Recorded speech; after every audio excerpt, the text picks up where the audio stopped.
আসসালামু আলাইকুম ভিউয়ার্স, আশা করছি সবাই ভালো আছেন। আজকে চলে এসেছি আবারও একটা ঢেঁড়সের ভর্তা বা ভাজিও বলা যায় এটাকে। এটা তো খেতে অনেক মজা হয়েছিল, তো চলো দেখা যাক কীভাবে বানিয়েছে। ফার্স্টে একটা প্যানে এখানে নিয়ে নিয়েছে তেল, এরপরে দিয়ে দিবে পেঁয়াজ কুচি, কাঁচামরিচ, মরিচগুলোকে হাফ করে কেটে নিয়েছে,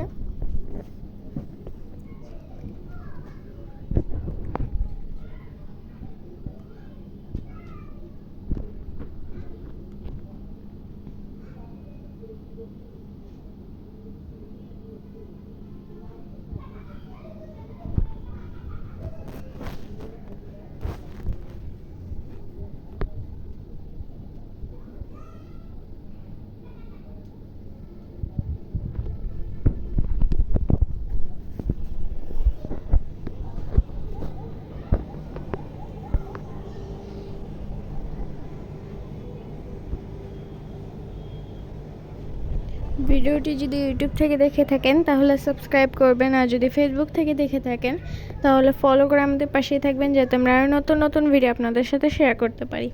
ভিডিওটি ভালো লাগলে অবশ্যই লাইক করবেন।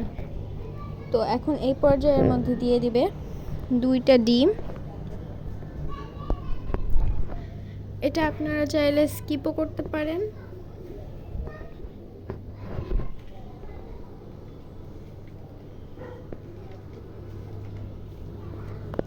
এরপরে এর মধ্যে দিয়ে দেবে আগে থেকে কেটে রাখা ঢেঁড়সগুলোকে।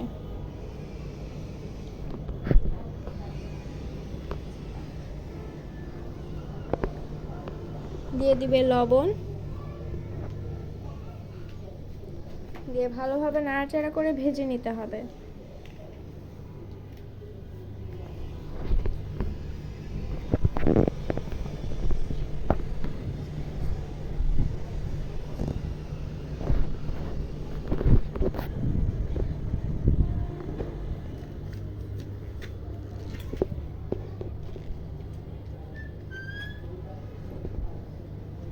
দিয়ে দেবে হলুদের গুঁড়া,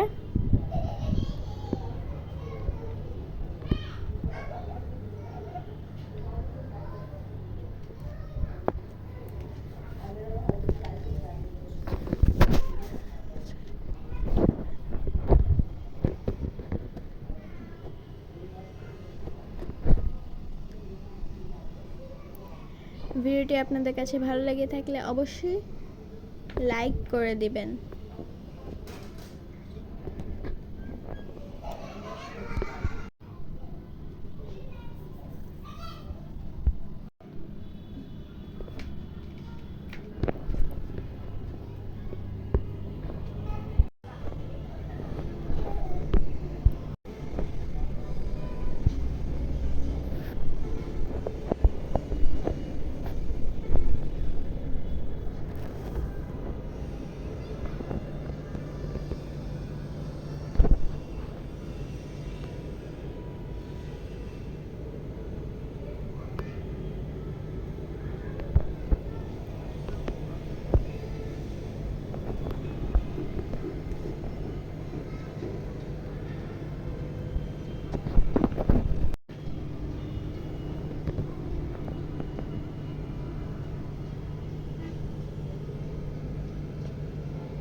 এটাকে ভালোভাবে ভেজে নেওয়ার পরে এটাকে একটা প্লেটে তুলে নেবে। তারপরে আরেকটা আলাদা প্লেটে এখানে নিয়ে নিয়েছে শুকনো মরিচটাকে লবণ দিয়ে ভালোভাবে চটকিয়ে নেবে। আরও নিয়ে নেবে পেঁয়াজ কুচি আর সরিষার তেল দিয়ে আরেকটু ভালোভাবে মাখিয়ে নেওয়ার পরে ভেজে রাখা ঢেঁড়সগুলোকেও দিয়ে দেবে এর মধ্যে, দিয়ে হালকা মাখিয়ে নিলে হয়ে যাবে আমাদের মজাদার ঢেঁড়সের ভাজি বা ভর্তা। তো আজকের ভিডিওটা ছিল এই পর্যন্তই। সবাই ভালো থাকবেন, সুস্থ থাকবেন। আল্লাহ হাফেজ, আসসালামু আলাইকুম।